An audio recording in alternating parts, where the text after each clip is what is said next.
Ang ating pong pag-aaralan ngayong episode na to ay tungkol sa controversy ng Iliana Colleges, no? At ang posibleng pananagutan sa batas, yung kanilang magiging potential na criminal liability, yung may-ari ng eskwelahan, sino yung mga board of directors, shareholders, tulad ni Andres Joe Iliana at ang kanyang mga kapatid, dahil sa paratang na panloloko o estafa. Ito pong kasong ito ay matagal na nangyari noong 2019 pa, nung sila ay inireklamo doon sa programa sa radyo kay Senator Tulfo. Dito sa kaso nito, ito po ay nagpapakita kung paano ang pagkakamali sa pagkuha ng permit ay mabilis na lumalaki at nagiging malubhang krimen sa ilalim ng batas ng Pilipinas. So dito, nagkaroon ng pagkakamali ang Iliana Colleges na kung saan hindi sila kumuha ng permit from TESDA doon sa mga kurso or programang kanilang ino-offer sa mga estudyante. Pag ganon, lalabas may panloloko dahil wala silang permit. Kaukulang permit coming from TESDA.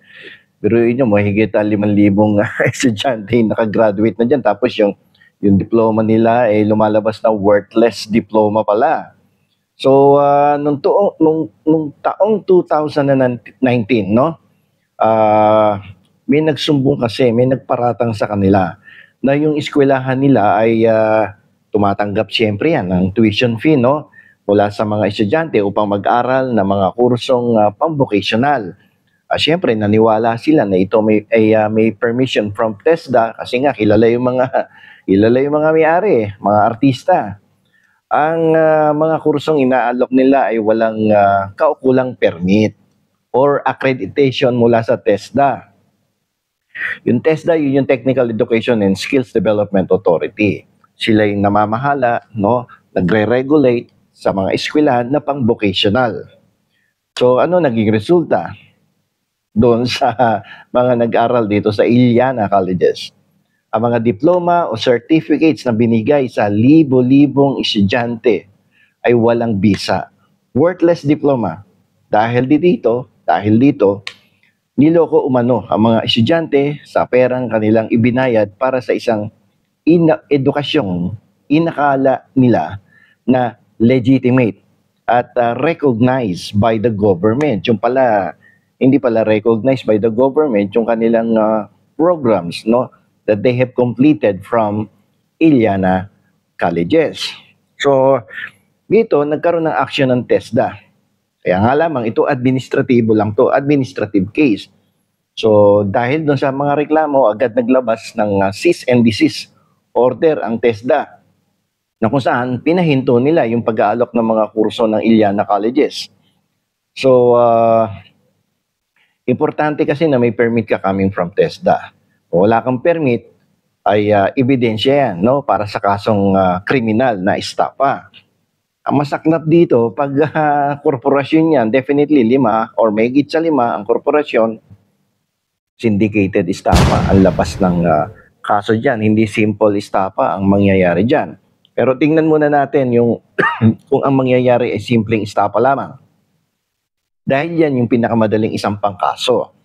Estafa, ibig sabihin panloloko or swindling sa ilalim ng Article 315 ng Revised Penal Code of the Philippines. So, ano ba kailangan natin para mapatunayang nagkaroon ng panloloko doon sa pag-engganyo sa mga estudyante na mag-aral sa Iliana Colleges pagkatapos wala naman palang permit, no, coming from the technical education and skills development. So, kailangang patunayan ng piskal ang 3 elemento ng nasabing krimen na estafa. Unang-unang elemento niyan, nagpakita ang mga Iliana na ang kanilang eskwelahan ay lehitimo at may kakayahang magbigay ng certificate, no, na nire-recognize ng gobyerno. Kahit alam nilang wala naman silang permit sa TESDA. Ginawa ang panlilinlang bago o kasabay ng pagbabayad ng mga estudyante ng tuition fee. So, nagkaroon ng misrepresentation, no? Nagkaroon ng false pretense. at naniwala yung mga tao. So dahil doon, nagbayad, no, ng tuition fee. Dito, nagkaroon din dapat ng damage. Dapat nagdulot ito ng pinsala, pagkawala ng pera sa mga estudyante dahil nagbayad sila no, para sa isang kursong wala naman palang silbi.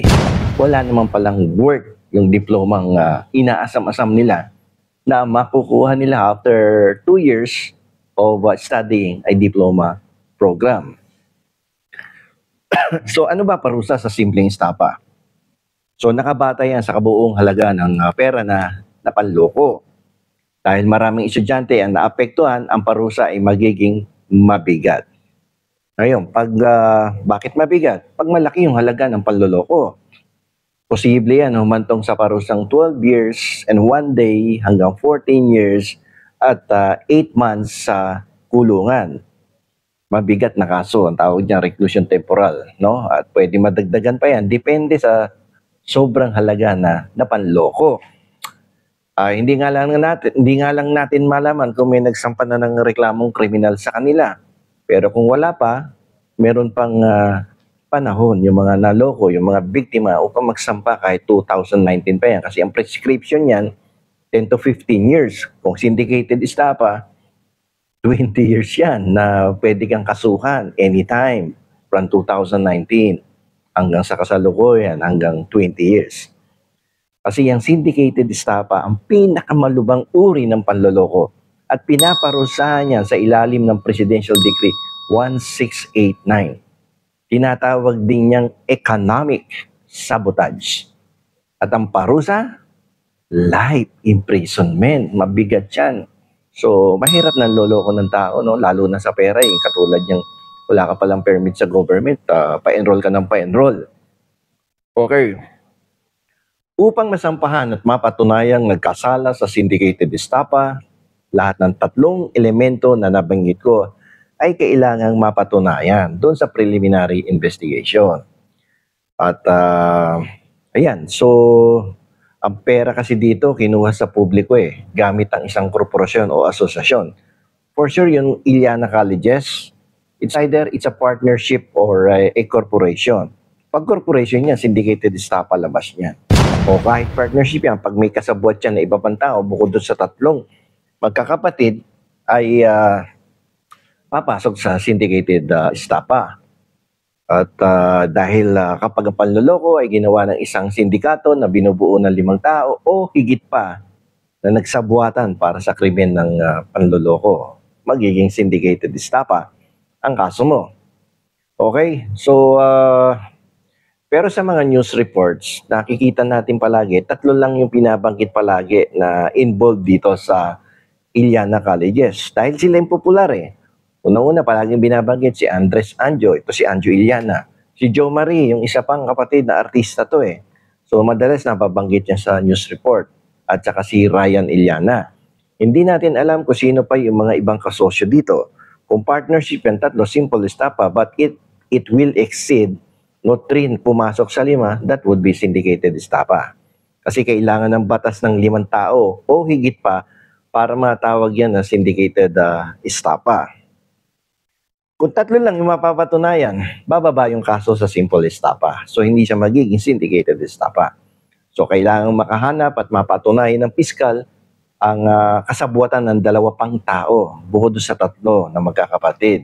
So, either yung mga opisyal or empleyado ng Iliana Colleges ang pwedeng maging kasabwat doon sa panloloko sa 5,000 estudyante na yan na nakatapos na pag-aaral sa kanila. So ano ba ang ng parusa sa syndicated estapa? Napakabigat ng parusa dito. Reclusion perpetua. Ibig sabihin panghabang buhay na pagkakakulong hanggang kamatayan. Wala naman tayong death penalty na ngayon kasi inabolish yan. So life imprisonment. Mabigat yung kaso kung life imprisonment yan. No? Pero dito may itinakdang oras o panahon ng batas kung kailan lang pwedeng mag-file ng kasong kriminal. So sa legal parlance, ang tawag dyan prescription. May prescription yan as to when you can file it. Yung haba ng panahon na pinapayagan ka ng batas na maisampa yung kasong estafa, simple estafa, or syndicated estafa, or other forms of swindling. So dahil malaki yung halaga ng panloloko, ang kaso ay tumatagal ng 15 to 20 years bago mag-prescribe yan. So syndicated niya 20 years. So simple estafa between 10 to 15 yan, depending on the amount of the fraud.